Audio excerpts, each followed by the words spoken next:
Hello guys! So nandito po kami sa Lapas Battery, kakatapos lang namin kumain at sobrang nabusog kami. So, pagkatapos naman ito, pupunta kami ngayon sa metro. So, first time ko pumunta doon, kaya nakaka-excite. So first time ko rin pumunta doon kahit pangalawang beses ko na dito kasi nakasasakyan lang kami kaya na-excite din ako sumakay ng metro. So guys, walking distance lang yung metro dito, minutes lang yung lakad. Tara.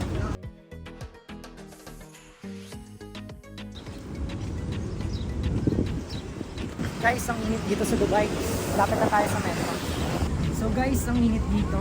At yung makikita nyo naman, malapit na kami sa metro. Ayun na siya.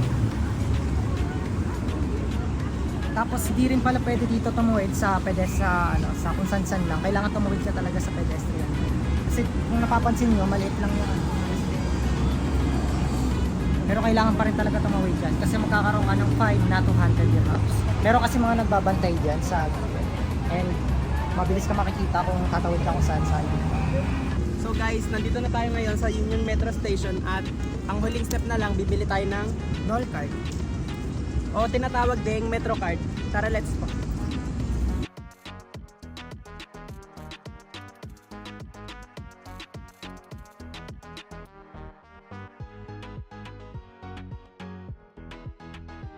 So guys, unang napansin namin dito is sobrang lamig sa loob, para kang nasa mall lang.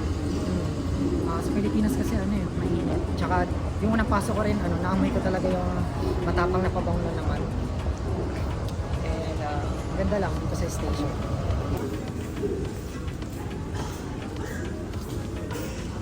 So guys, bibili na ako ngayon ng Nol card. Ito siya. So titignan natin kung pagkano yung Nol card nila dito. Guys, habang hinihintay natin si Rai bumili ng card, napansin ko to. Kaya pwede ka rin pala mag-load ng ikaw lang mag-isa. Sobrang high-tech niya po. Sa Pinas kasi, medyo hassle yung pagbili ng card, sobrang haba ng pila.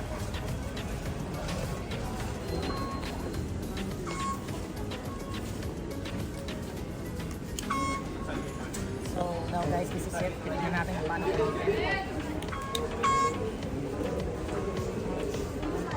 So guys, tapos na kami makapasok at nag-tap na kami ng card at halos same lang sa Pinas, kapag may beep card ka, itatap mo lang, tapos makakapasok ka na. So excited na kami makita yung train dito kasi marami ako naririnig na kakaiba daw talaga yung train sa Dubai. Tapos pansin ko din underground yung ano nila yung train nila eh. Kaya tara.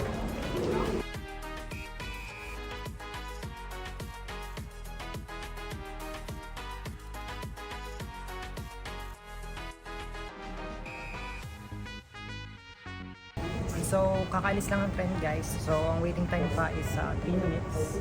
Meron sila dito. Tsaka napansin ko rin po is parang double door yung train nila kaya safe talaga mag ano dito sa Tsaka lamig pa.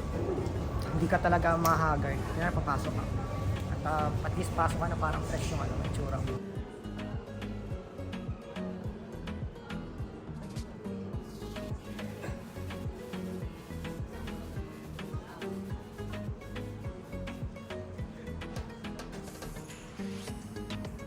Pasok na guys.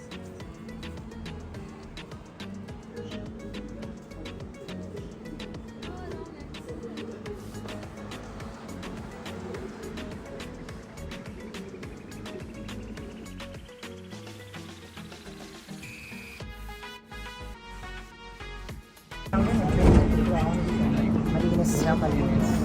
Tapos, marami rin tao. Parang sa Pinas. Medyo matapang ang amoy, tas malinis din talaga yung train nila. Tsaka kakaiba din yung yung upuan nila, natitiklo.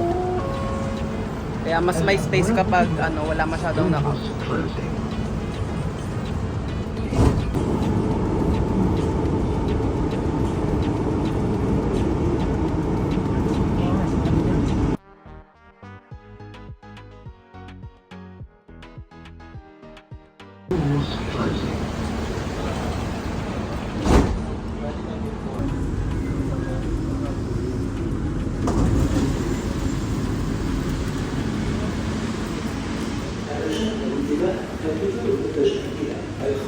سوف يغادر القصير إثنان.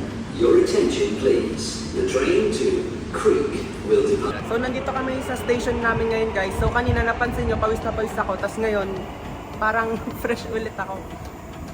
Tsaka ano, sana magkaroon na rin ng ganito sa Pilipinas para naman hindi sobrang init, lalo na pag summer.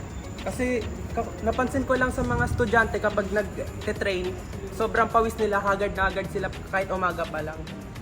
So talagang napakaganda experience nito. Tsaka ang ganda dito ng lamig. Safe pa. Tara.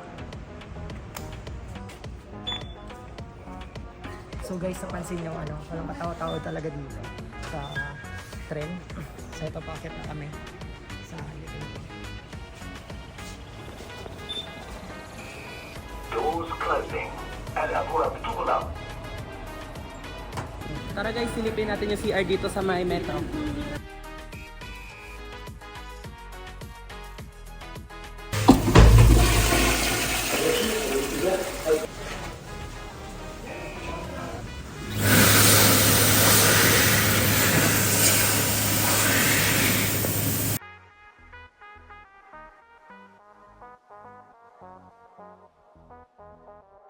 So guys, nag-CR muna kami saglit, tapos napansin ko sobrang linis ng CR dito. May tissue, may dryer, tapos ayos yung mga flush nila.